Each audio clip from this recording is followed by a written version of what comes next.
everybody. Welcome to season 2 of the LIPP Men on Sports. Sorry we get off to a little late start there. I was having some audio issues and I figured them out. So at any rate, this show's not about me. It is about the LIPP Men, and there is the elder LIPP Man. How are you? Good. How's it going? It's going good. It's going good. What I'm doing. I've got my ridiculous Birmingham Stallions shirt on to acknowledge the champions. By the way, in the preseason, I picked them to win. However, when it came time to actually do predictions for the championship game, the San Antonio Brahmas bedazzled me, and I got that one wrong.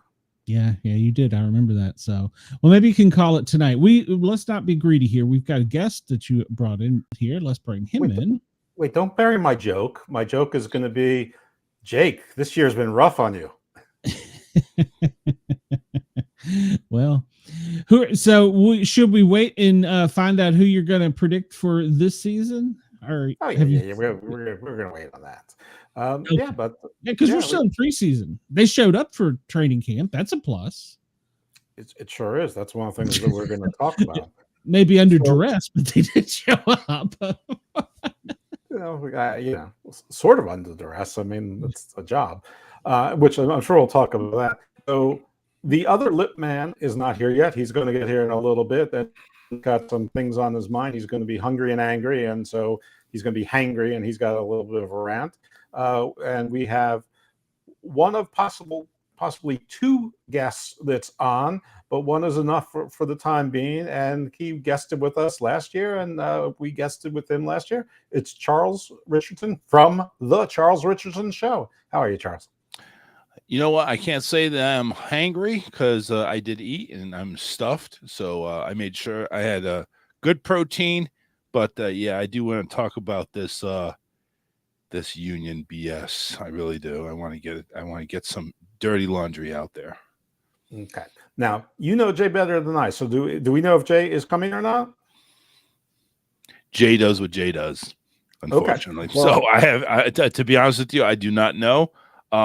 He was pretty reliable last year, but I know he's been focusing a lot on his music, and he also has a lot of stuff. So he has not been as attentive as last year, but I think he has a lot more on his plate. So if he doesn't get to us today, I'm sure it's because of unforeseen circumstances. No, I get it. So first of all, I want to thank everyone who's watching. Thank you who tuned in last year.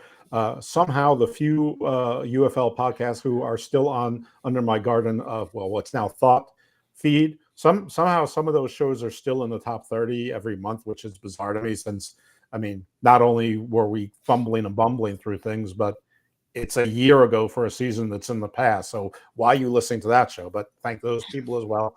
But I did want to do a catch up with everyone to see how the year's been. So in case Jay doesn't come, Jay actually was signed to a music deal. He has a deal with Spotify. He is an artist known as Equinox on Spotify. So, like, who knew? Who knew that we had like Eminem or someone here? I don't want to like name any names because the only names I know are very famous, and everyone's very famous is finding themselves stepping in bear traps and tiger traps and worse. Congratulations to Jay if you don't make it and get here. But yeah, so that's awesome. Charles, what have you been doing? What's been up with you the last 42 weeks? Well, so I've just recently gotten my show back up and running on a regular basis. I do a open format talk show, the Charles Richardson Show, Monday and Wednesday. So we've had a bunch of guests on to start. It's kind of thinning out a little bit. So we're still trying to keep the show pumping, keep it funny and stuff like that. And, we're always booking for new guests, but I am anxiously awaiting getting the Touchdown Crew back up and running here with getting Jay back, getting some other people from UFL America back on as well, and do some more watch parties. Those were a lot of fun to do. Excellent. Hey, Glenn, how's your year been? It's been good. We've seen a lot of growth and change. In fact, I forgot to mention we are going to be rebroadcasting this tonight at midnight on Pine Island, Florida, WZQY. So in addition to all of our YouTube places, it'll be on FM tonight and AM. I understand they sent me a message and said they had an AM transmitter too. So I don't know how far our signal goes. So that's news. We are no longer affiliated with WDJY, which I'm kind of glad of. We picked up other shows have picked up some things. I'm like on the Bigfoot Network now, and we're on a couple other things, but yeah. Can we talk bad about WDJY? Can we gossip and like blaspheme them? Yes, absolutely. Go ahead. So, well, I have no idea. I don't know the first thing about them except the call letters that you just laid out. Well, I mean, it's been no secret. My agent and I have been fighting. She had one job, 365 days to find me one sponsor. In 365 days, she hadn't found me any sponsors. I'd picked up other radio stations on my own, like Radio Free Nashville, and then she was demanding money. Kind of like you were talking about spring football. She was demanding money, and I was like, "F no, that ain't happening." So, oh yeah, well, you keep calling her your agent. She's more like your real estate agent than your actual agent, and that is while she's under retainer, that if no matter where you find a buyer, she wants a commission. So anyway, but enough about that. I want your deal with your agent is between you and your agent. She's fired. I'm rid of her. She's fired. Okay. Well, I want to talk a little bit about my year because it's been crazy. First, I've rebranded the Garden of Doom as the Garden of Thought because the name we really outgrew it probably by week 15, which also has made it unnecessary to have a difference between Garden of Doom and Garden Views because it's all encapsulated under Garden of Thought. So that's a lot of fun. So I don't have to, really kill myself with like trying to figure out which content to do and what to alternate. I still like the weekend show to be sort of like if you're watching the History Channel, like after sundown and maybe into the wee hours of the morning, and the midweek show to be, maybe more of a magazine show or, like you're watching 48 Hours for those who are old enough, 2020 kind of thing. But the wrestling show not the traditional kind of wrestling show, GOT presents the Book of Black or the Gospel of Thomas is kicking.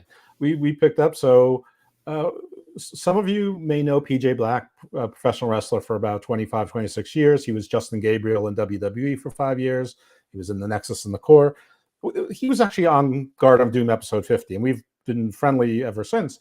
And I reached out to him and I said, listen, I have this idea and I want to do a show where I talk to wrestlers about Garden of Doom type of stuff. And do you think that's anything? He's like, I love that idea. And I just got my first injury for the first time in 26 years in this business. So I'm going to be healing up for the next year. So can I do it with you? I'm like, I was sort of hoping I was sort of hoping I wouldn't have to ask you. So we did that. And he booked a bunch of people. We've had Tyrus, EC3, Damian Sandow, who's Aaron Stevens, Jimmy Jacobs, a whole bunch of people on there.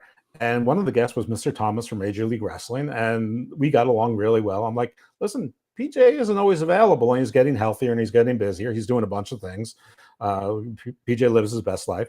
And I'm like, do you want to be, an alternate guest host? He's like, 100%, which baffled me. And so we've been booking his friends, and now I'm booking people that I don't even know, or they don't. Well, everyone sort of knows each other in wrestling. And in a bizarre, well, first of all, my big coup, the actor who played Dario Cueto and plays Cesar Duran from Lucha Underground and MLW, who's also a real actor, got him on the show. He doesn't do podcasts, so that was the latest episode that was dropped.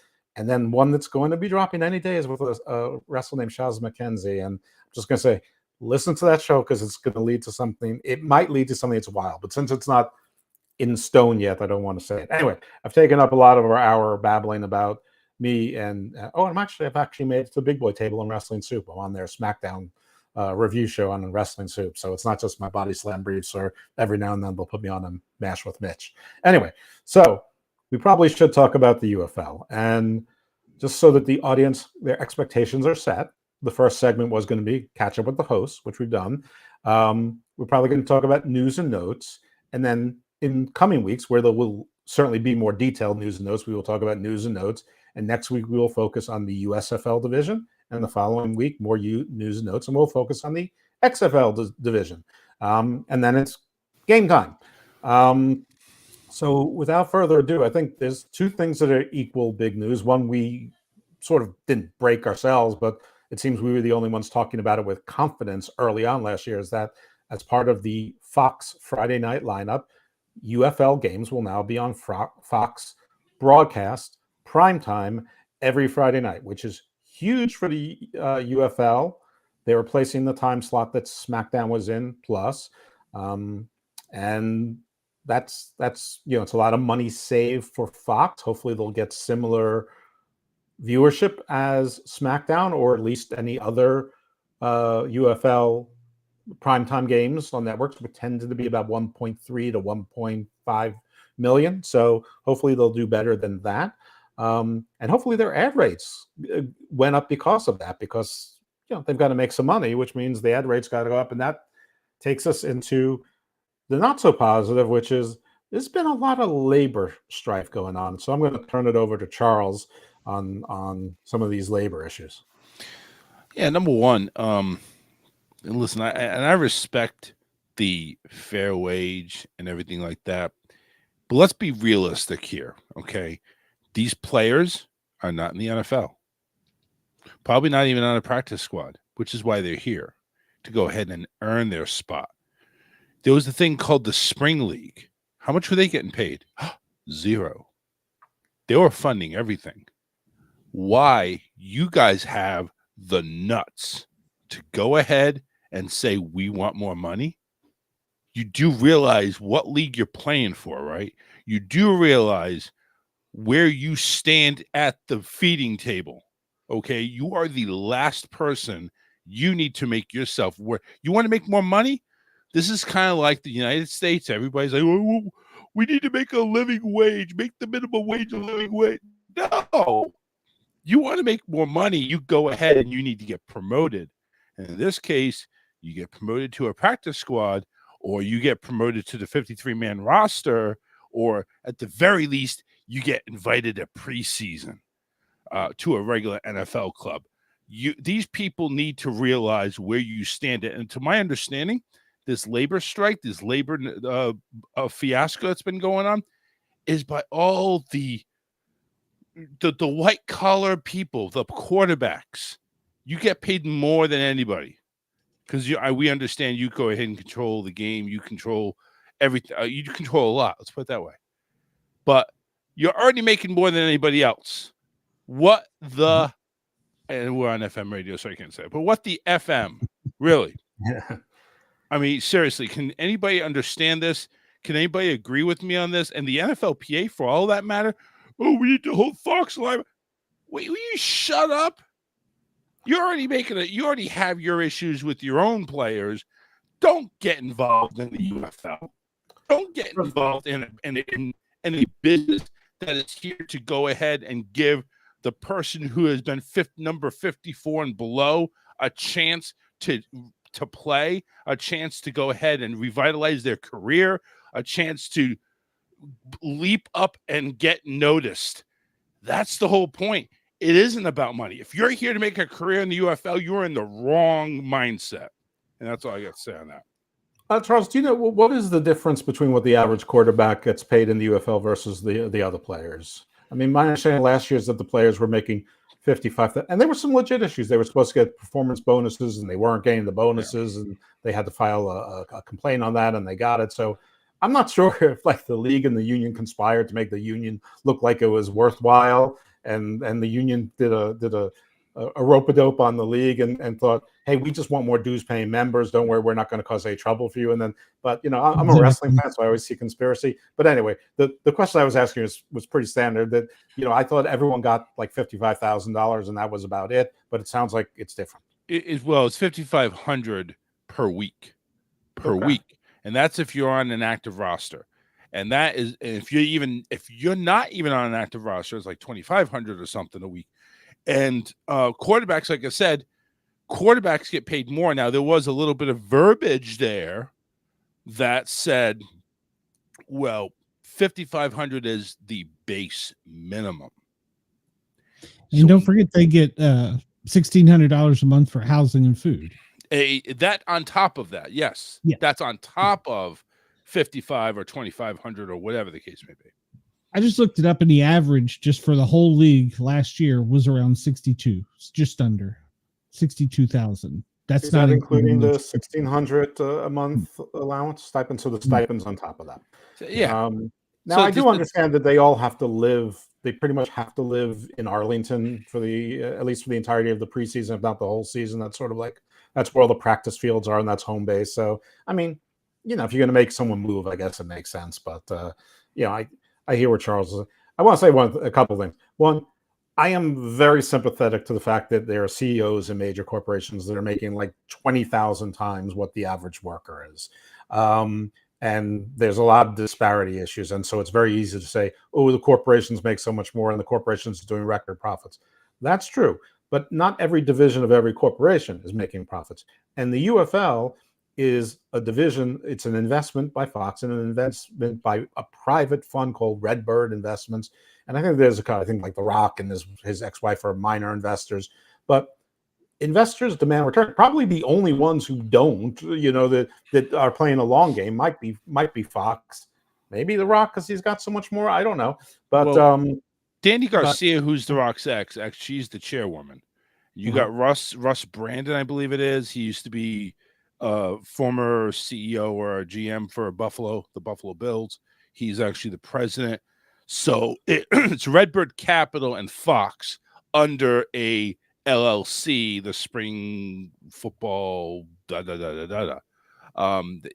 two own 50-50 equal partnership in this.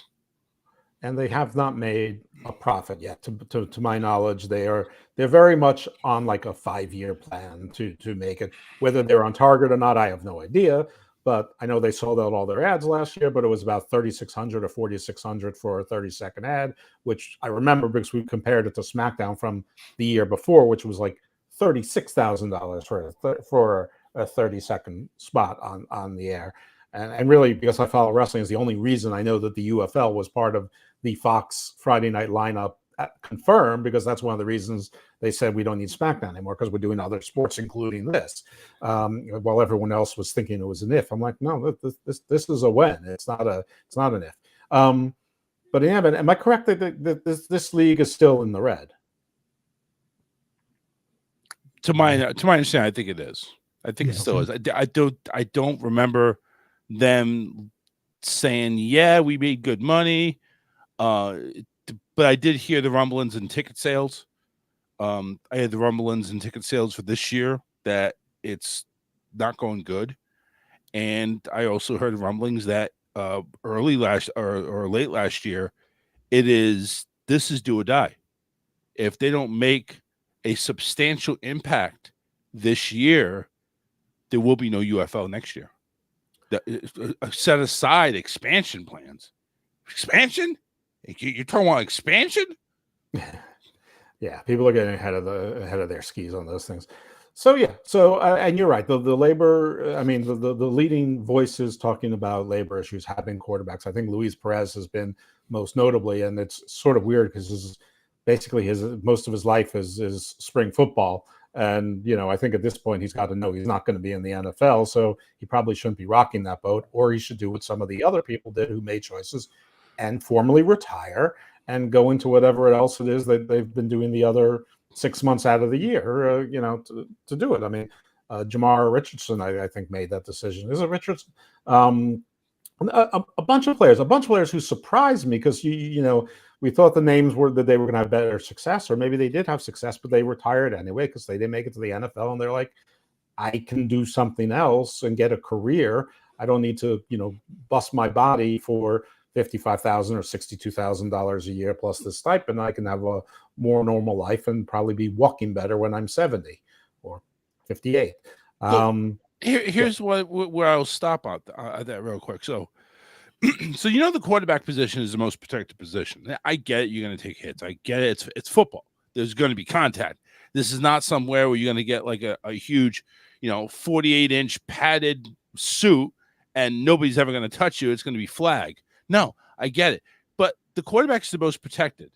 It's the most penalized position that you can get messed with. So all of these, I understand you're putting your body on the line, but here's also the other thing. Do you realize, and again, this is rumblings that I've heard, the quarterbacks are making the only stink about this. Nobody else is. No, as a matter of fact, everybody else is like saying, shut the F up. Let's play and stop all this petty nonsense. Nobody else except for the quarterbacks are making us think about it. And I don't think it's all the quarterbacks. Like you said, Luis Perez realizes, well, I ain't any damn good. I'm just going to go ahead and try to milk as much money out there, and then I'll start selling Ford cars when I'm done. I don't understand what's next for a lot of these guys, but they can make their names. And for people like, well, I'm not going to ever go anywhere. Well, boo-hoo, cry about it, retire. Because obviously this is not for you. Let somebody else, that position you have that you're probably starting, let somebody else take that position, because obviously you have no heart to go out there and play. You're putting your body online. I get it. You're going to do that for any sport you play, football especially. And if you want to go ahead and try to make a name for yourself and have the NFL teams and the scouts look at you, guess what? Sacrifices have to be made. You're getting deals upon deals. You're getting a stipend. You're getting a place to live. Yes, it might be Arlington. You don't want to live in Texas. I'm so sorry for you. I'm so sorry. Do you want to go to the minor leagues and play in Omaha and live there or something like that? Go over there. Go play arena ball. Tell me how good they get it over there. Tell me. There's European, there's a Chinese league, there's a Mexican league. I mean, there's the CFL. Go across the country. Go to Canada where they're booing us right now. Go ahead. Go to Canada. Go ahead. I'll bet you nobody in this list of these quarterbacks right now. Thanks, Chris. No, on these list of quarterbacks right here, 1, 2, 3, 8 times 8, 24 quarterbacks. And we're talking about first stringers, second stringers, third string. Third stringers, I don't think are making a beef.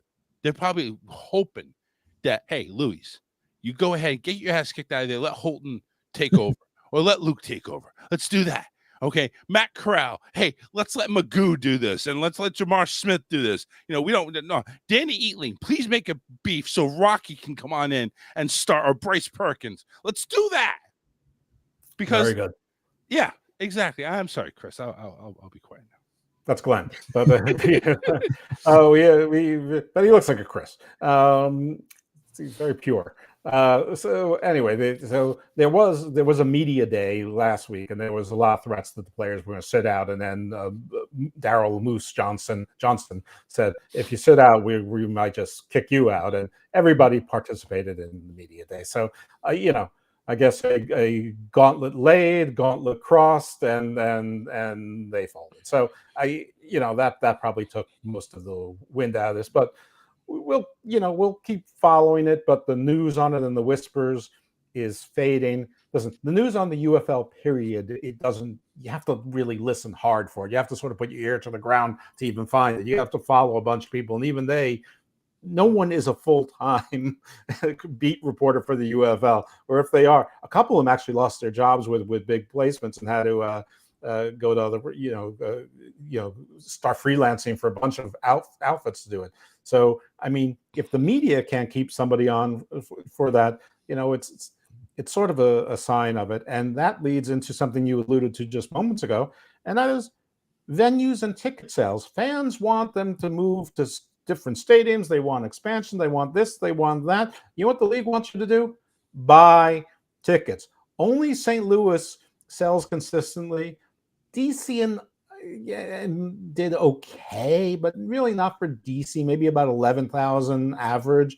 Birmingham, 3-time champions now, despite it not always being the UFL privity of leagues. I think averaged, maybe 9 or 10,000, somewhere around that, and definitely not everybody showed up. The other teams, maybe 6, 7. Memphis, they have this brand new stadium. They're doing all sorts of promotion. They just lost their starting quarterback. I mean, Memphis to me looks like an 0-10 team. Granted, we're very much in the preseason. But Charles, tell us a little bit about these, some of these venue and ticket issues and all the other things that people seem to be ignoring, whether it's rose-colored glasses wearing fans or delusional quarterbacks.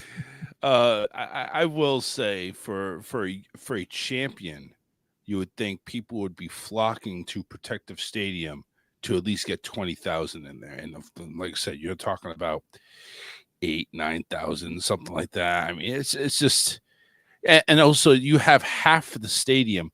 Now, a lot of people will come take a look at me. It's like, listen, half the stadium, who cares? Right. Yeah. I'll go ahead and crane kick you in the throat. But it's just like you the take screen.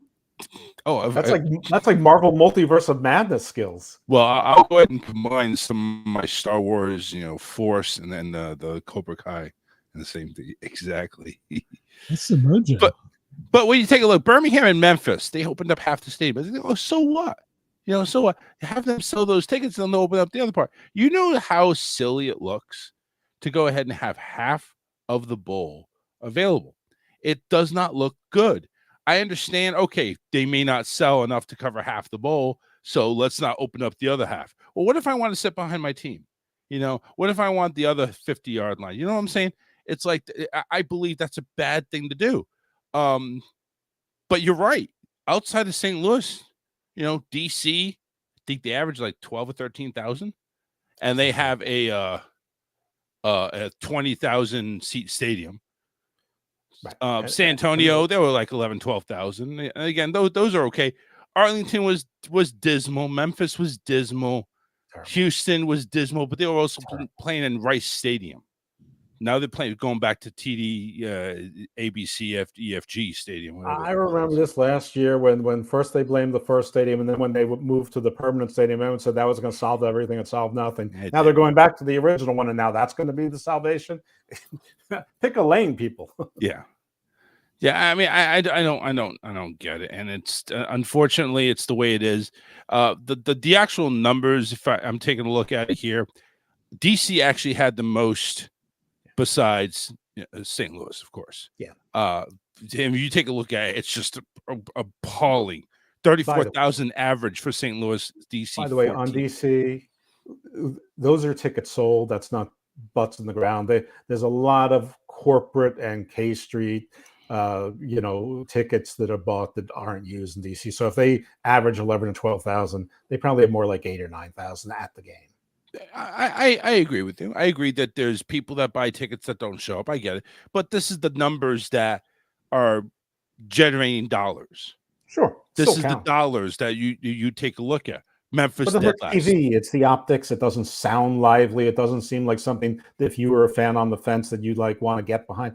I mean, you want to go someplace where there's energy and it looks like fun and and they have the beer snake and all that, but frankly, that looks a little silly to me. If you're not interested in pounding beer, that's a thing. It is a thing, and stadiums should have their thing. So I'm all for it, but that's not going to appeal to everyone, namely people with kids who, a family of 4, family of 5, a few neighbors go together with their kids. That's what you need for football. You don't just need the drunks. I mean, so You need it to be a safe place, and if the most active area is the beer pit, that's funny. But if the rest of the place is empty, then you sort of feel like you're in a college bar, and you shouldn't be in a college bar.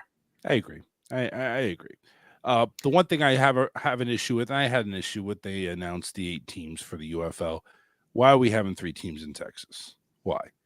When we're going ahead and plucking 7,000-9,000.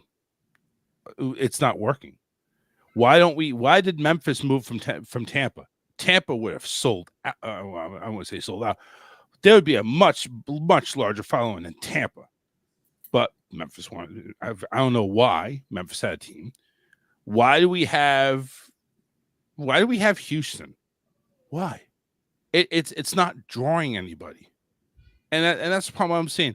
I know we want to go ahead and we want to build up communities. I get that. But at some point in time, you got to take a look at it. It's like, this ain't working. We need to go where people want us. People want us in Seattle. People want us in San Diego. People want us in Tampa. Why aren't we there? Yeah, the strategy was very strange in that you can either go for populous cities that already supporting a bunch of major league teams on the belief that they'll support one more. Or the people that are priced out of those major leagues, they can price themselves in and feel like part of something. Or you can go to cities that don't have major league teams.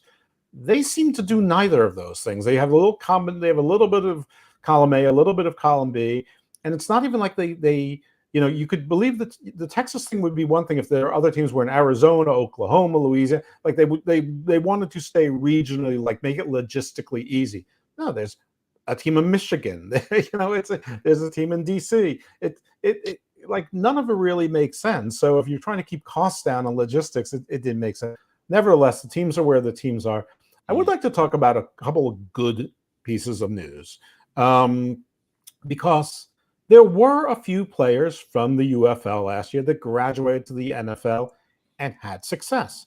Most notably, Jake Bates, who went on to a lot of success with the Detroit Lions, who had a lot of success for a team that isn't known for success. I think another Jake Laporta, he played in the Super Bowl, I think, or at least into the playoffs. Were there any other players that made any sort of impact from the UFL in the NFL? I can't think of any offhand. That doesn't mean it isn't so. Yeah, I'm actually taking a look there because honestly, I know there were a few that signed, but I don't think many of them made it past like practice squad. Like, they were signed to a practice squad. You had them back up. I think there was a quarterback out there that had to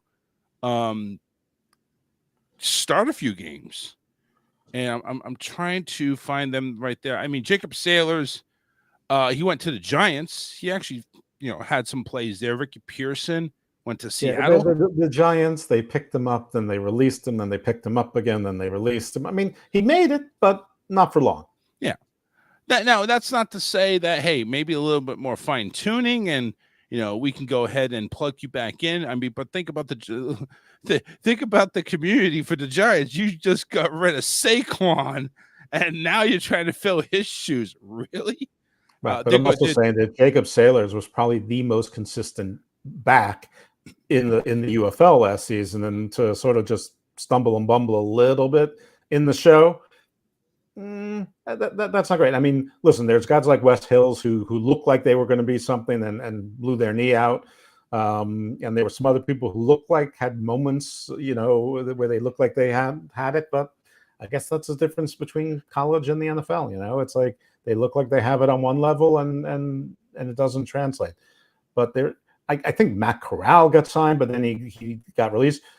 Adrian Peterson got signed, but I maybe he stayed as a third string quarterback, but I don't remember hearing his name being called for doing anything prominent. Yeah, Hakeem Butler, Adrian Martinez. I'm sorry, Adrian Martinez. Yeah, but Adrian Peterson did very well. Martinez, I think, went to Green Bay, didn't he? I think that was him. Yeah. Look who's here. Hey, Jay. Can you hear me? Ooh, loud, yes. Yeah. What's going on? Do you draw fire department, or are you in porn movies, or what's with the porn stash? I got a mullet in the back too. You wouldn't believe it. Okay, party in the back. Business in the front, though. Make sure to keep it appropriate up front. That sounded wrong. Party in the back. That's just no. Why? That's what they used to say about mullets. It's like neat in the front, party in the back, or quiet in the front. Think what you just said. That's just no. Listen, this is 2025, Charles. We digress. Oh God. The Dread Pirate Phil Edwards has shown up, or what's the character from that we never saw in the Princess Bride? The Dread Pirate Edwards, that the Man in Black took over his position. Right. Only one of the great movies of all time, but all right. Yeah. Thanks a lot, fellas.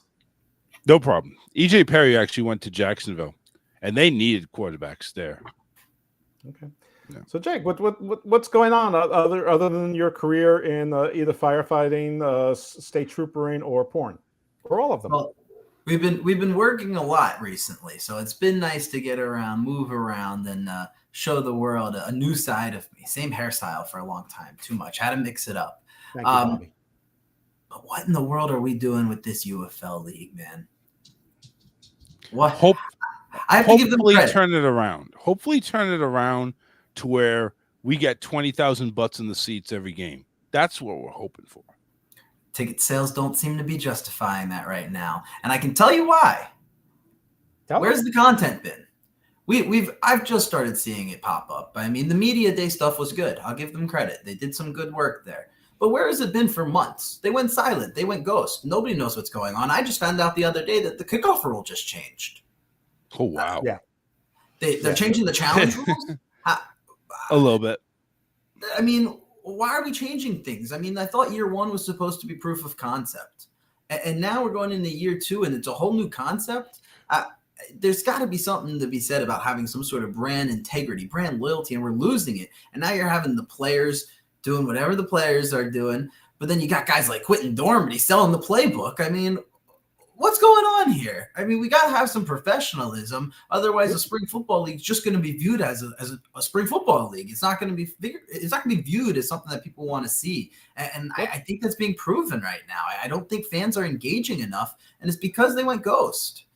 Let's keep a pin to remind ourselves to come back to Quentin Dormady, because this is not the first time that he's been accused of something like that, and it's sort of weird and interesting all at the same time. And it seems like the stakes are really low for that sort of thing, unless it's gambling influence. But yeah, Jake, continue. You were on a great roll. I just wanted us all to have a mental note to circle back to that. And you know, I told you guys I was going to be hungry. I did have a fortune cookie, and my fortune said that my gratitude would pay off. So I'm trying to be gracious, and I'm appreciative that football is gonna be back. I mean, the Super Bowl is over, and we haven't had football in weeks. That's my routine, and so we're gonna get it back. I want to be gracious. I want to be appreciative. I want to be excited, but make me excited. Grab me in. You can't expect every single fan to be a diehard. You got to attract to the masses. And I think there's just a number of things that are missing here in the philosophy. I mean, I was very happy that all this teams stayed in the same cities, and I'm hoping the expansion's on the way after a great successful year. But what happens if we don't have that capability? Is this going to just go away? Yeah. Yeah. And it looks like we're on the fast track to that. So we got to make a change. I mean, people have money on the line here. And when you take a look at the buzz that's being produced, it doesn't look like the people that have money on the line really give a snot. They seem very comfortable. They seem content. You're right. It's like, maybe, is it because the TV deal? Does that what they think is going to guarantee them success? And they're like, we don't need to do anything else? Because, I mean, I can pull up the statistics. I was looking at this earlier today, actually. I mean, they're on a lot of prime networks at prime times. I mean, that could be seen as something to make you very content and very comfortable. But I personally don't think in the land of cable television barely being a thing anymore, I feel like people aren't even going to care if it's on Fox in prime time. Well, I think that there's a good and a bad to that. I think it's been embedded in what we've been saying is that I think the fact that they're not spending a lot of money on a lot of promotion in many of the markets is a sign that they don't want to invest more money, good money after bad. I think on the other hand, yes, they do think that they have prime time on ABC, ESPN, and Fox now is really going to help things. And now they can have more games on in the afternoon, get the same results, and then have so you have more games in prime time, but you're not losing anything during the day. And more teams will have their home markets, now national games because there's only so many teams. So I think that they're hoping that everything will get more interest, and sort of if you build it, they will come, and it is the TV. And yeah, TV is only about 50% of households, but networks like Fox and ABC and ESPN are on most streaming platforms as well, and YouTube TV. It's not like these three networks aren't available in the internet sphere and the cyber sphere, ESPN Plus and whatnot, So yeah, I think yeah, so we'll see. Hopefully they'll get the ratings. Hopefully ratings get coverage, and coverage causes people. I'm sort of with you guys, though. Those empty stadiums doesn't seem like something like I might watch on TV and enjoy the games, but I'm not going to get up and drive from Baltimore to DC in some traffic and sit in a parking lot and spend, for an entire afternoon. When I can sit on my ass at home and watch the same game just to be there in an atmosphere that frankly doesn't seem very lively. Yeah. And it's like, are they going to pump in crowd noise? Like, is that what we're going to do to drum it up? And that's going to be seen. That's going to be known. I mean, you're going to notice that when you're watching that on TV. So it's like, I just feel like there's got to be a change. I mean, this complacency it doesn't make sense to me. And grant, the silver lining on this is some of these rule changes. I mean, that might allow us to see some more excitement. I mean, no onside kicks, 4th and 12. I mean, that's exciting. That might be something that could be a viral clip. But when you look at what their clips are doing right now, like you look at their X count, that they're very rarely getting over 20,000 views on any of their tweets that they're making. Or that's they not post very sustainable. much.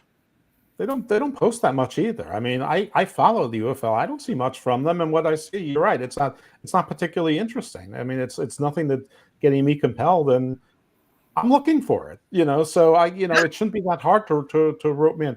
All right, let's move on because we only have 17 minutes left in this broadcast, and let's talk about first of all, were there any major signings or retirements that took either of you guys off guard? And then I want to talk about 2 quarterbacks.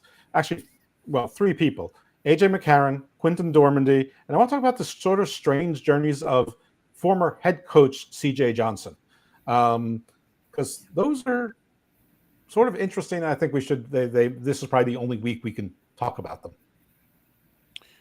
So, I kind of wonder where AJ was going to land, and apparently, from what I heard, he is very tough to deal with. He is not a positive person in the locker room, maybe even a cancer. So I don't know what his problem is, and I don't know why he hasn't landed somewhere else, or if he even wants to land anywhere else. I mean, it was really his choice. He could have stayed as a backup water boy in Cincinnati, but he just said, "Hey, listen, I want my family to see me play." Well, he played a couple of years, and I guess he doesn't. He's okay with that result, I guess. But I don't know. It just seems like there was some bad rap with AJ, and I think that he might have been blacklisted. I mean, if there's a such thing in the UFL. I remember week 1, his body language. It looked like his team wasn't really with him and he wasn't really with them. It started to turn around during the course of the season. So I didn't know if I was imagining things or not. But, when you're not playing and you're not winning anymore and the camaraderie isn't there year round, you get back to square one. And if he was being sort of douchey and they have other options, maybe they're like, yeah, this is a prima donna, and this isn't really a league for prima donnas. We'd all like to develop into prima donnas, but if we develop to that talent, we're not going to be the prima donnas. We're going to be the low donna on the totem pole in the NFL. And listen, maybe he doesn't have a lot of hair. Maybe he's upset about that. Maybe he thinks because his wife looks like a brunette Barbie doll that he's the cat's meow. Maybe he is the cat's meow, but not as a quarterback. Yeah, now we're splitting hairs or lack thereof. But I think, but I think everything you guys are saying is right. I mean, we saw it last year. We heard the reports and the rumors that he wasn't really a great team player, and I get it. He won 2 national championships. He has great accolades. I mean, he probably feels like he's worthy of being in the NFL and probably doesn't understand why he's not getting his opportunity. And I think this might be screaming loud and clear why. I don't know the guy, so I don't want to say anything like that. But I think one thing that's not playing in his way, there's some really good quarterbacks loaded up on a couple of different teams. I mean, I'm specifically thinking about San Antonio and Birmingham, where both of those teams are 3 deep at quarterback. And then when you're looking at some other of the teams, I mean, you got a team like Houston where maybe they could use a backup or some depth, but Anthony Brown's a good quarterback back in his college days. He's probably got that job locked up. Max Dugan, he's probably got his job locked up in St. Louis replacing him. And that's a really great team with some great weapons. And I think they're getting slept on, but that's a different topic for a different day. I saw them as 4th in a power ranking and thought that was ridiculous. But I think it hurts him that there's a lack of options. And if you already have that bad rep, who's going to take a chance on you when there's not really any opportunity out there to give? I mean, maybe 12 teams next year, but for this season, we got 8 teams that have some good quarterbacks there. Yeah, and there's no guarantee of next season. But I thought Manny Wilkins, who played pretty decent, and when AJ went down, I thought maybe he would be the next in line. But if you're saying Max is winning that job, then I'm excited to see what St. Louis brings to the table without AJ. Is it a happier team? Is it a more festive team? Are they going to go ahead and get more creative? Because AJ was limited at as his abilities. And that's what you get with Max Dugan. I mean, and I'm sure it's Duggan, or I don't know, who knows if I'm pronouncing it right. But I mean, I'm sure everybody remembers him in college football where he had some big moments in some big games. And so that's why I think he gets the job. I saw some clips on Media Day where they were also hyping him up more than what it seemed like other players on their team. I kind of forgot about Manny Wilkins, but you're absolutely correct. When he came in, he looked pretty good, and his ability to be a little bit shakier than Steve McCarron, that really helped. But with Max, I mean, you get the best of both worlds. You get a guy that can make the big throws in the pocket, and he can also move around. And with the weapons that they have, that offense could be scary. It can be. I think he just froze up, though. If it gets going, teams seem to get better, and there's so much competition around the league. Where is the guy that thinks that he deserves the job before he even gets there going to fit in? Oh, that's the thing. That's why you have the training camp. That's why you have, you got a 3-headed monster in Birmingham right now. Who gets that? Yeah. Is it the newly incumbent Matt Corral that's going to come in? Or is Magoo going to go ahead and do? Or is Smith going to get it? I mean, Magoo, you've done it again. I know, right? I mean, Birmingham. That reference is probably too old for Jake, but the three of us should get it. I get it. Yeah. I'm sitting over here quiet. Well, Mr. Magoo was a cartoon, and he was basically stumbling and bumbling and basically, pretty much blind. And it was the guy with Thurston Howell III was the voice, and he would go, "Oh, Magoo, you've done it again." Because he'd solve cases like Clouseau did by accident.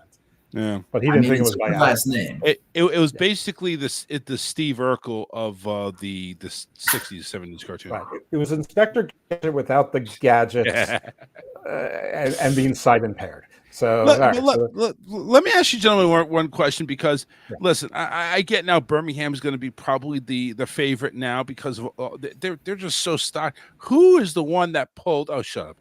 Who is the one that pulled that trade for Memphis to Birmingham? Why couldn't Matt go to DC? We know Tiamu is a garbage truck train wreck. I mean, he could have made something there. He could have went. Well, we'll see. That's probably the one team that really needs a quarterback. Could have went to Houston. Who's?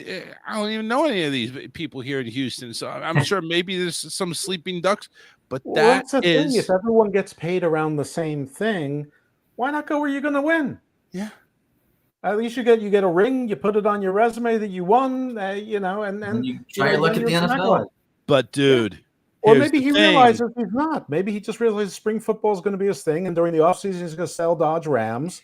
But when he's somebody's grandfather, he's going to be able to tell his grandkids, "I won 3 UFL championships," and maybe the UFL will still be existing. Then they'll be like, "Whoa!" Like he's Bart Starr or something. Who knows? So go ahead and show that cubic zirconia ring right there with one little diamond. My wedding ring is probably a lot better than that one. Hey, The Rock says, "Know your role and shut your mouth." Well, listen, The Rock can say a lot of things, and personally, he has no official affiliation with the UFL except he's basically the henchman. He's not the final boss of the UFL. Let's put it that way. He's the final boss of everything. All right. So we talked about McCarron. Let's go with Dormady, because this is like a scandal, and CJ Johnson's thing is just strange. Well, let's go with some scandal. We did gossip. Now let's do scandal. I don't know where Dormady's head is at. Maybe it's on the same mindset as Hitler. Like he thinks he is a talent.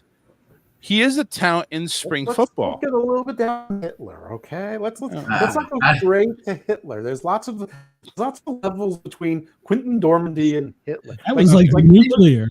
Let's go with like some degenerate gambler who goes out for smokes and never goes home. That's where I was going with it, Charles. Let's go with Pete Rose. He just seems like an idiot to me, honestly. But I'll let Charles continue. The guy can play. The guy can play. That's the problem. He's probably very good competition for EJ Perry. Very good competition, possibly to win the job. Oh, Jordan Love's the one who went to Green Bay. Oh, Jordan Love was an NFLer though. He was a UFL. Or Josh Love. Yeah, but Dormady can play. Why do you guys sell the damn playbook? I mean, I thought he looked really good at times last year. Are you really that hard up for money? What, 60 grand for 10 weeks isn't enough? I don't get this. How much is that playbook worth? I'd say maybe a couple of $100, if that. Yeah, I mean, take that much. Take the amount of paper it's been printed on. That's probably a ream of paper. I think they go for like $10 at Staples, and then the ink, and I think that's about it. Listen, they had some creative plays, but we saw it on 10 weeks, and anybody with TV and different angles and access to the internet and have access to like 3 high school football coaches could probably recreate all those plays on their own. Or at least take the Bill Belichick approach and just have him tape the practices. Well, they're all in Arlington. They all are on the same damn field. All you gotta do is go to the press box while they're playing, and it's like, stick around late, go to the bathroom, and accidentally find your way on the field. Yeah, nobody's gonna kick you out.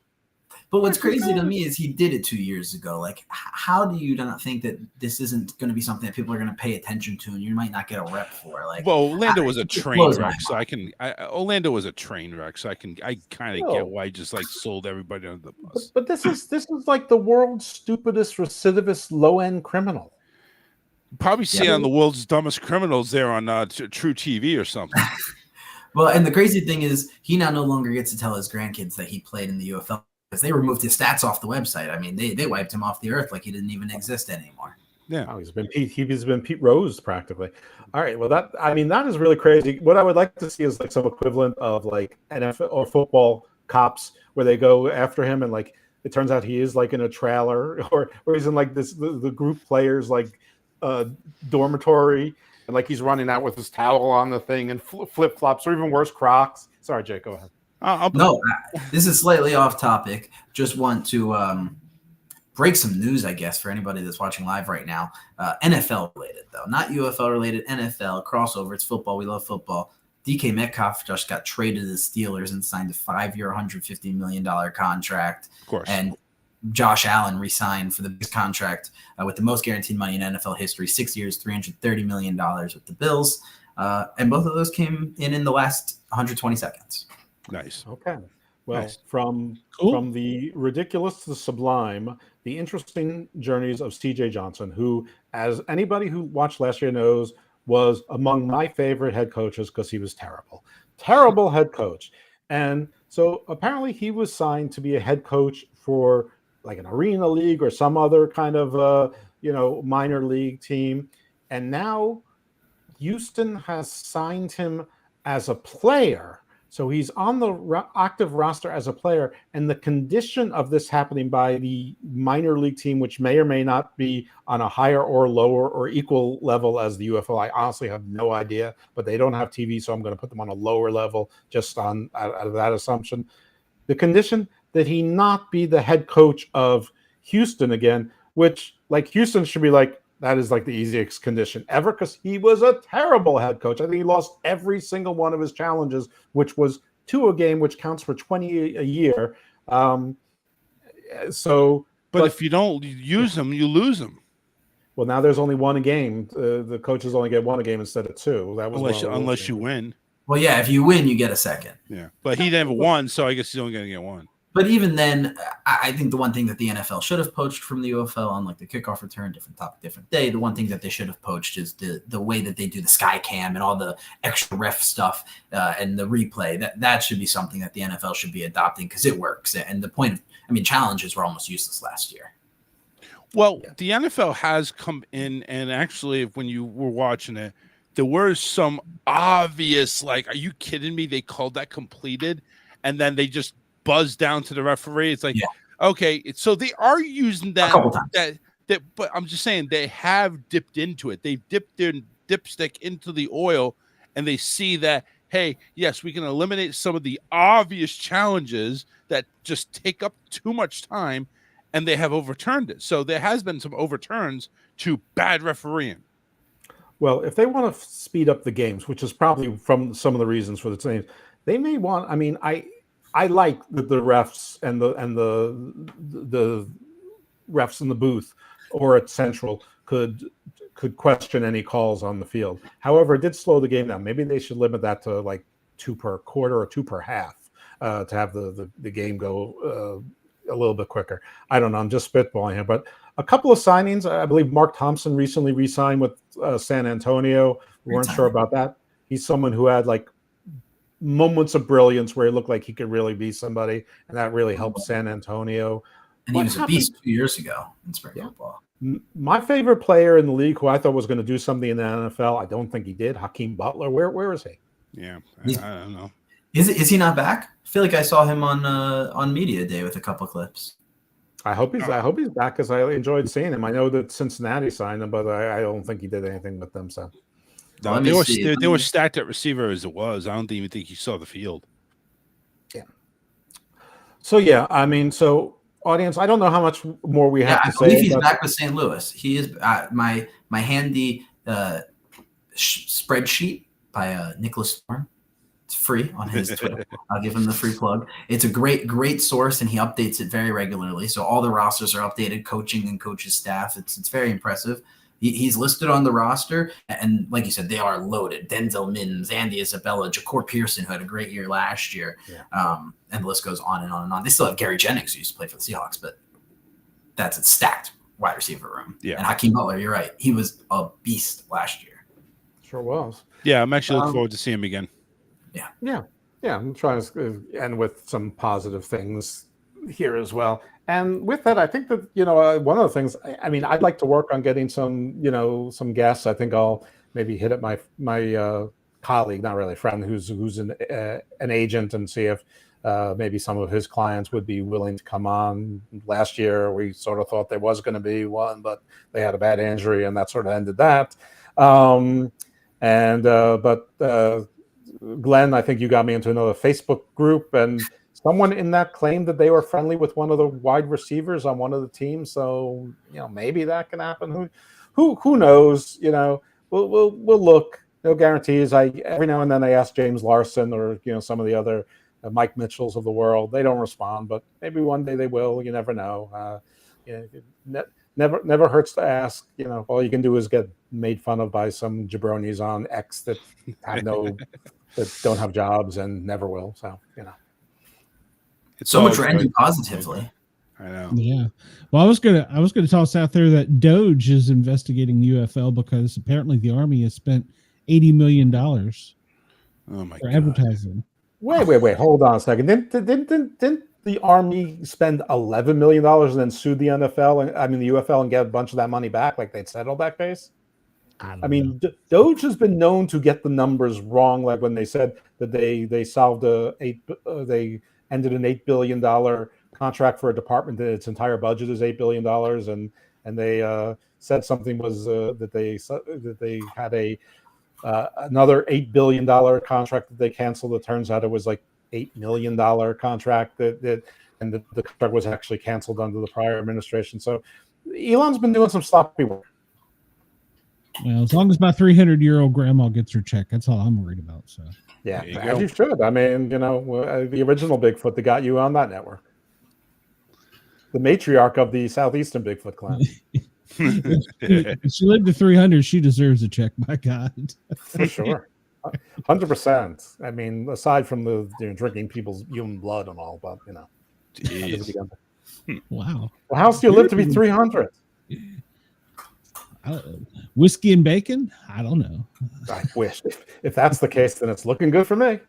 Whiskey and bacon sounds like a good life. Yeah.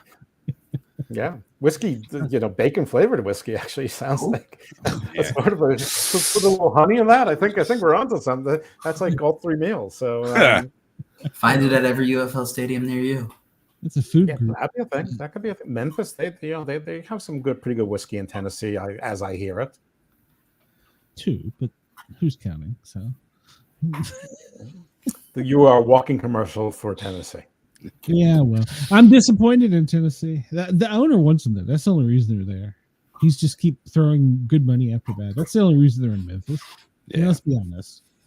So, did they ever use the song "Walking in Memphis" by Mark Cohn? I don't know. Probably couldn't afford it. Yeah, you're probably right. All right. Anybody have any news and notes or want to plug their stuff that they haven't plugged already? Every Monday and Wednesday, the Charles Richardson Show. We are an open topic show, 8 p.m. Eastern to 10 p.m. It's usually me and my wife, but we've had guests come on talking books, mental health.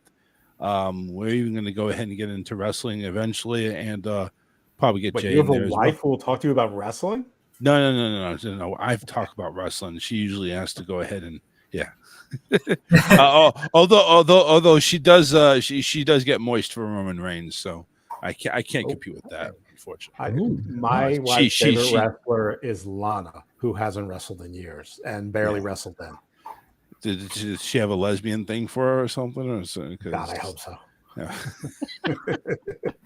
all I can say is my wife acknowledges her tribal chief. I mean, why not? Yeah. Good choice. No wonder he's got that part-time schedule now, Charles. Better keep your eye on her. Yeah, I know, right? Tribal tattoos, you know. And they're coming down to Tampa for like the Saturday night's main event, Raw. So I was like, oh God, gotta lock up the wife. I'm a big shot. I told you I made it to the big boy table in wrestling too. Exactly. Congratulations on that, by the way. Yeah. Who tomorrow night, I'm talking to Zicky, the outlander Zicky Dice. Next week, I've got Kevin Kelly and Casey Thompson. Next Monday, former Nitro girl April Hunter. And we got Big Trouble Ben Bishop. He's 6'12", not 7 feet. Coming up. Is he going to fit on the screen? It's awesome. Yeah. I've recently on my last 7 texts, I have Aaron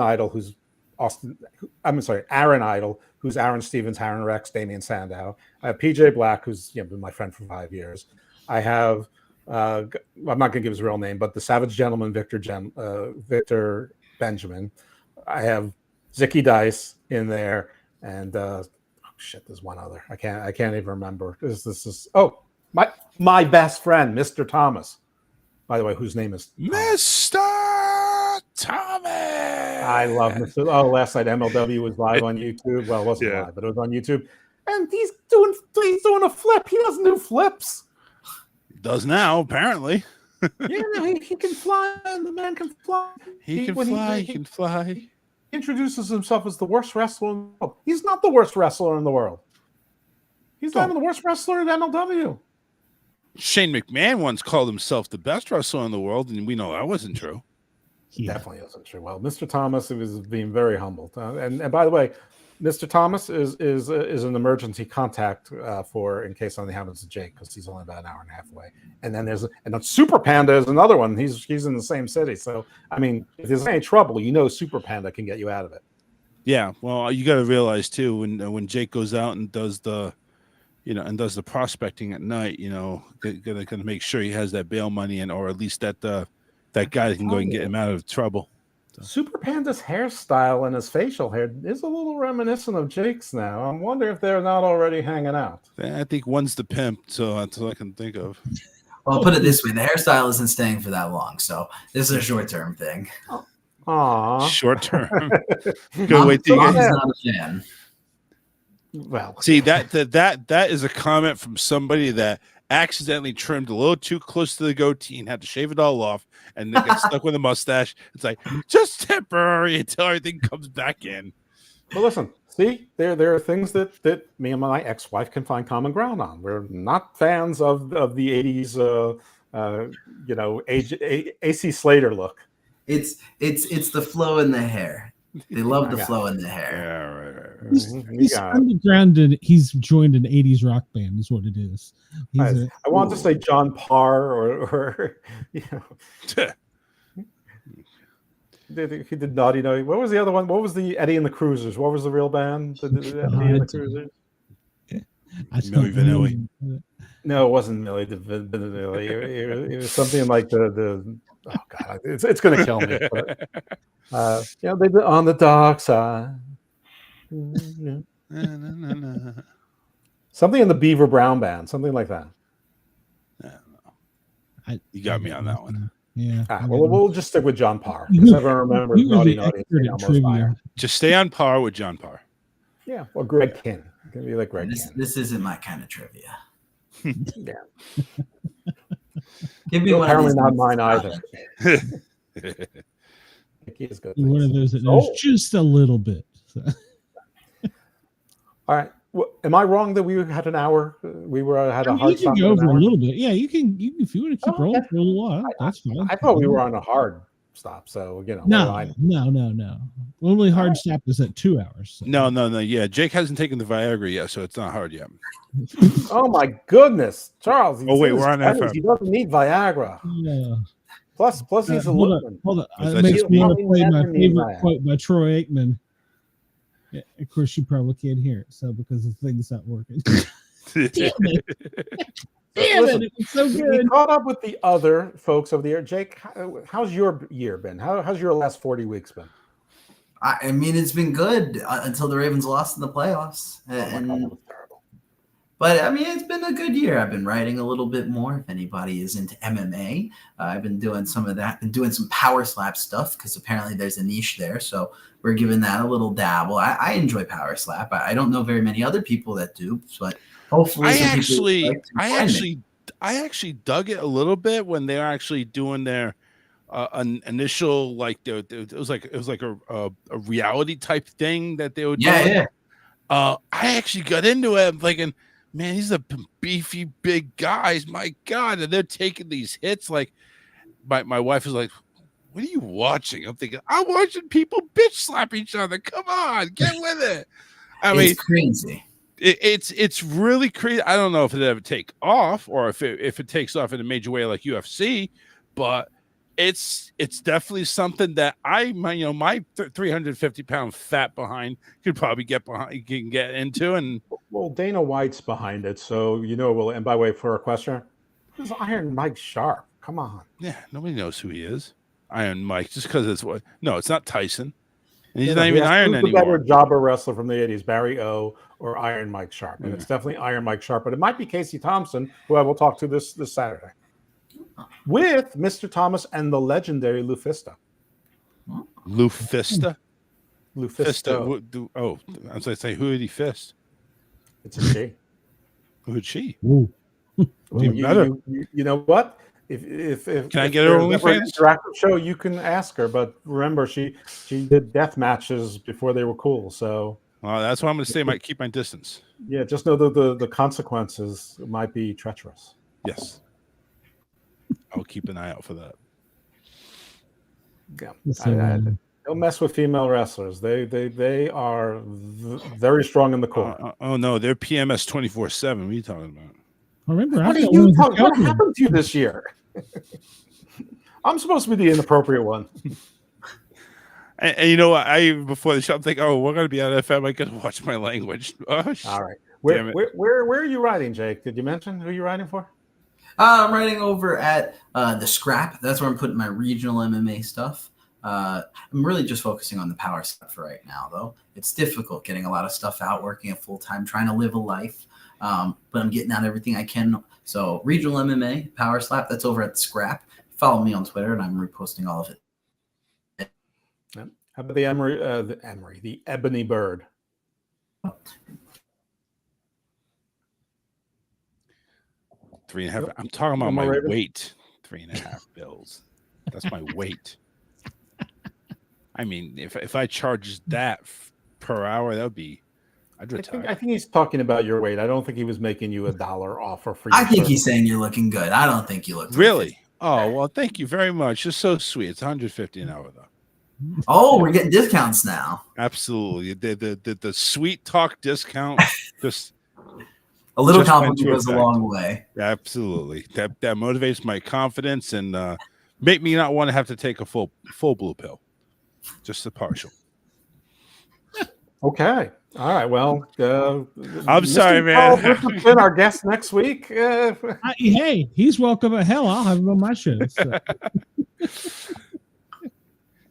Yeah, actually, I think he would fit in very well with your show. Probably. I listened to one of your shows earlier this week, and it was, you know what you're doing. It's like you're doing the rundown of the day, and basically you were giving the weather reports for like the entire world, and I'm like, what is he doing? I'm like, and he's like, this is like an hour and 32 minutes. Like, thank God I have a 2x speed of like, there's very heavy winds going from the northwest from Vancouver into the plains of Idaho, and that's going to affect your along the southeast. I'm like, there's rains going in there, and there's a freeze alert in the northeast. I'm like, what is happening here? But nobody has the Weather Channel app. Nobody really cares about their local news, so they got to go ahead and get the Sportcat to go ahead and tell them what it's going to be like there in the bowels of West Virginia. I think he was just making it all up. I think he was just like, possibly. I think he was just riffing. He's trying to do the. They get it right half the time anyhow. So yeah, or less than half actually. So he could go ahead and just throw down. It's gonna hail ice right now. I was wrong. I'm sorry. It's sunny. Right, but it's like, I didn't have wildfires in Long Island on my bingo card. So I mean, yeah, well, that's what that's what it should be. It should be the Sportcat bingo card weather update. Hey, Radio X in Australia picked up 225 listeners to my weather report. So, well, of course, because they just got hit with a damn hurricane, cyclone. You got to be correct whatever, in your meteorology. Well, and that's why an asteroid hit Australia like 3.57 billion years ago, and that might be what changed our entire climate and gave us the seeds of life. No, so maybe life did start in Australia afterward. Maybe we're all mutated marsupials. I don't believe that, because if an asteroid hit Australia and changed our whole way of life, why don't we have kangaroos and they're the only ones that do? Well, kangaroos should have bounced around, and we should have equal share in kangaroos. Yeah, I'd kind of be scared if I could see a swimming kangaroo. Well, there weren't any mammals yet. In fact, there wasn't any like.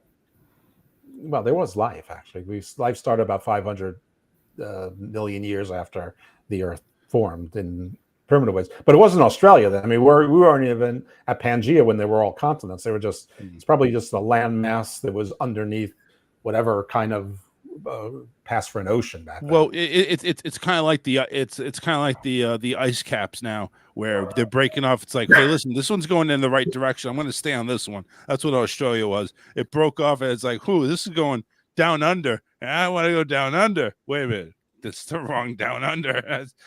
Shit, we can't go ahead and get off this island now.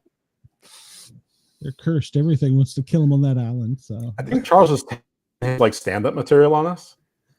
Actually, nothing's written down, to be honest with you.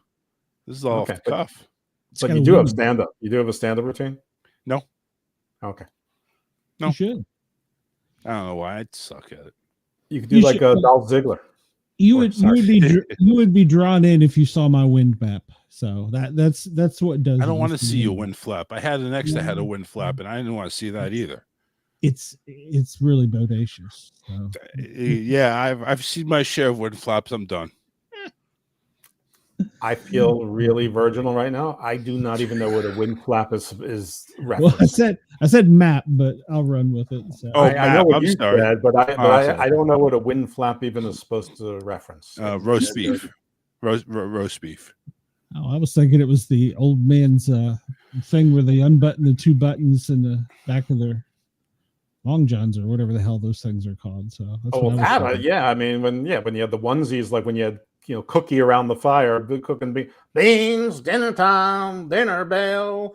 But yeah, no, I don't think that's, Ding-a-ling-ling-ling. that's what he was referring to. So okay, no one knows. Oh, okay, here we go. Good. There is the weather map, right? That wind map mesmerizes people. It does. The LIPP Men on weather patterns and currents. There's too much green on there. They need to change that to yellow. Well, that was down under. So that's probably some stank. Where's the portal through Antarctica?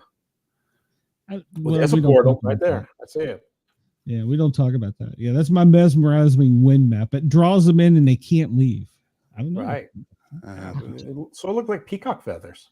So yeah. Yes, sir. I obey what you say. Yeah. So who knows what I'll come up with? So. Oh, I just woke up. What happened? The creativity never ends. See, that's it. I hypnotized him, brought him in. He'll click like, follow, share, and subscribe. That's the way it works. Yep. It's the Manchurian Candidate. So if you have like a Zelle account or some type of QR code, my bank account's probably going to be your bank account now. It'll just be transferred all over. It's right to you. It already is. You forgot the I last didn't 10 know minutes? that. I was wondering why I was getting all these alerts on my phone saying, "Why are you spending money?" Oh, it's not your wife. Just no, it's not. No, she doesn't have access to my account. I mesmerized you. I know. All right. Well, yeah. I'm gonna work on my wife maybe getting Lana or CJ Perry, which is a real name to follow her. By the way, she's at Pandora694 on the TikTok under Valentina. So if you I heard speak she's Spanish single too now. on TikTok, she might be. So I think it said complicated relationships. Well, I can I can make sure it's uncomplicated. Really, it is. I'm a complicated person. I'm like Shaft. I'm a complicated man. Yeah. All right. So, Jeff. Yeah. Do you have anywhere else you're going to be coming up on? Anything else? Any other shows? Who? You. Me? I'm talking to you. Yeah. I mean, I do my 3 shows a week. Now this one, I'll be on. I should be on Wrestling Soup SmackDown review show after SmackDown goes off the air, usually around 11:15 p.m. Eastern time. I'm probably guesting on some podcasts. Probably some that I guested on will come to print or go to post. But yeah, I mean, I just dropped a show today or yesterday for Garner Thought with a UFO dude on. Took me to some public domain documents about Majestic 12 and Roswell and MK Ultra and secretaries of state that fell out of windows and things like that. So that's some pretty cool stuff. You're on the list. The easier question is, what podcast is he not doing? That's a good question. I think that's a shorter list. I interviewed a woman that next week I'm going to drop her show, but this week, gentlemen, but the woman I checked. I went on Audible. Her book has a perfect 5-star review rating, and it's her debut novel, and she won 2 awards for it. So that's pretty exciting. And the guy this week, he's actually a Houston-based attorney. He's been there for like 40 years, and he's got like a little series of crime now, sort of like. I likened it to like Carl Hyacin meets Elmore Leonard, and he goes, "It's uncanny that you said that because that's exactly what I was going for." I'm like, and I've just had strippers. I'm doing something wrong with my life. What? Weather and strippers. That's it. See, if you actually had like a stripper, like if you went some clip art stripper and pointed to like where the weather pattern is on that globe. I think that would be a little bit more entertaining. Yeah, that might be a winning. Maybe your mistake is having them separate. Yeah, just you got to combine them. Mm-hmm. Yeah. This is the stripper forecast, and then the higher gusts of wind are showing the skirt blowing up, and then low gusts of wind show the skirt is stationary. You're onto something. I like that. Exactly. Well, maybe I know my skirt. Jake's back from the wind tunnel or the wind map. He's still kind of in the days over there. The wind flap. Back there. All right, well, that's great. I mean, it's good that you're having strippers on there. There's a never-ending supply of strippers. And I had a porn star. Well, actually, I had the cameraman, director, producer.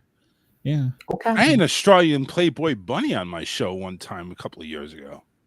Hey, I need names and numbers. Sandra Sojay in Australia. She's a little bit of an older lady, but she's still awesome. Yeah. Oh, we're older, so Jake is tuned out so badly right now. I have no idea what's being talked about. I thought we were talking about football. We're definitely talking about men's sports. It's just not the same sport. Yeah, exactly. We need a sponsor from Viagra. So Rose Sparks are one of them. Aim lower. Aim for like him or Blue Chew. Hey, Blue Chew. Roman ED or whatever it is. I don't think Big Pharma's coming anytime soon. But listen, what do I know? You have a wind map. What do I know? Maybe you're big timing. He knows how the wind's turned. That's right. I can control the wind. So, all right, Charles, you're cut off from wind jokes. All right. You have to find a new one. Jake, line. you got anything coming up, or are you just gonna? Nope, I'm just doing my writing thing. Things are coming out weekly, so different things, different weeks, different days. different things. So tune in on X, Jake_Lippman, if you are interested in the MMA journey. I'm surrounded by greatness. So, well, guys, it's been a good show. I appreciate it. Preseason, it's kind of hard to gauge anything anyhow. So you might as well just roll with it and have fun because who knows? Next week we'll get more into the specifics and into the divisions and dive in. Break down the teams and the coaches and all the new things. But 3 weeks and we're back. Yeah. 3 Fridays. That's it. 3 Fridays from yesterday, and we're back in it. Yeah. It's happening, strike or not. That's right. I'm going to have to start sending those DVRs because now I'm on duty watching SmackDown. So, What if they get scabs? So they do strike and they get scabs. But they're already dealing with scabs. I know. What do they call these scabs? Roaches? They're just like a step up from it. So. They're a step. Yeah, they're a step up from scabs. The replacements. They're gonna start calling them wounds. Look at some high school players that are bored during the spring. That's. I think below scabs is like open wounds. Listen, I would probably watch that more interestingly. You're 18 and up. Come on over and try out. Yeah, exactly. That's what the Arena League does. That's true. Well, I did hear Canada is trying to start a league where they want to play arena football on skates. Yeah, but I heard there's a 25% tariff to join. Probably, but that is the most horrible idea I think I've ever heard in my life. It is definitely paramedic. It is really, really just out there. Well, you don't know what the liability laws are, and it does sound really, really dangerous, which seems like it's the power slap crowd's dream come true. So it is so outrageous that it just might. I wouldn't do it in the U.S., but that's not the U.S. They do have national health care. So, see, the thing is, the U.S. leagues are actually competitive and successful. Yeah, well. Are the U.S. leagues competitive or successful, or is there one league that's? I mean, the Arena League's competitive and successful. It almost folded 3 times last year. Well, there's like how many Arena Leagues are there? I mean, there is you got the IFL, which is I think now the Tier 1, where the AFL used to be, but the IFL is like that's Tier 1 right now. They ain't going anywhere. They're doing pretty good. Okay. I remember when John Bon Jovi bought a team. That was exciting. That was awesome, but apparently that was the beginning of the downfall for the original AFL. Mm-hmm. Jake, you have a follower. Cheyenne, look at you. Cheyenne likes the stash. Maybe Cheyenne. Appreciate you. Maybe it does work. Maybe I should keep it. She likes it when it tickles. Yeah, that's. I don't want to try to push the shame in you, Jake, but she is a broke witch. Well. Maybe no, she isn't one of them. She's not one of the broke witches. No. She may be a witch, but she's not a broke witch. So Jake's Twitter is lip for fun. So make sure you go ahead and book him. This whole time I thought she was one of the broke witches. That's crazy. Yeah, that's great. Chris said he would set an over-under on combined knee injuries, concussions per game at 12 in Canada. I agree. I'll take the over. Yeah, I was. So she's a solvent witch, not better. I mean, you want a witch that can spell herself into money. But yeah, I'm worried. I'm worried less about the concussions than I'm about the blades going into people. Yeah, that's I mean, concussions are not fun either, but like the first tragedy I'm thinking about are like death. Yes. Yeah, someone getting rocked in their gladiators. Right. Sort of like the opening sequence in the new season of Daredevil with like blades going all over the place. And we will have a show if they start that, I guarantee. Yeah. Oh, yeah, we'll be the first 2 following it. I can guarantee that much. Biggest fan. No, we won't be. There's always someone first, but we should keep that on our win map radar. Well, I don't think that the people that are following truly understand what they're following. So it's like, ooh, knew something Canada follow, but it's like when they finally see people getting decapitated by by blades of the skate, it's like what did I sign up for? I mean, it's just like organized running, man. But yeah, Glenn, put an alert on your win map for skateball. Yeah, I will do it. Or as I call it, death by ice. That's a rock band's name. So I'm a rock band guy. heavy metal. There you go. All right. Well, you can tune in tomorrow at 1:00 if you want to hear me on Radio X in Australia. And you can also tune in tomorrow's Monday. Never mind. Tuesday, I'm on the Thin Line Rock Station spinning records from noon till 2. And then Wednesday night, the pair are normal guys. And then every day, 1:00, I'm spinning the globe on the wind map, telling news. So Wind tunnel. Wind tunnel, that's right. So that's where I'm at. That's where you'll find me. So, and of course, we will be back next Monday. Jake, we can't Sunday. Stash. Well, Sunday. Yeah, see, this whole time change has screwed me up. So I can't handle it. Is our I regular woke up time this to be morning and had 7 no or idea. 8? Is it going to be 7 or 8? Let's figure. So we can tell the good folks. You pick it. But you got like 30 seconds to decide. So. We're going to fail. We'll do it off air. Bye, everyone. Everybody have a great night. Oh, Cheyenne says she loves you, Jake. So. Oh, sounds like a proposal now. I put an appointment. We're gonna pimp Jake. The season tags will pimp Jake. We're going to be our cousin dating shows.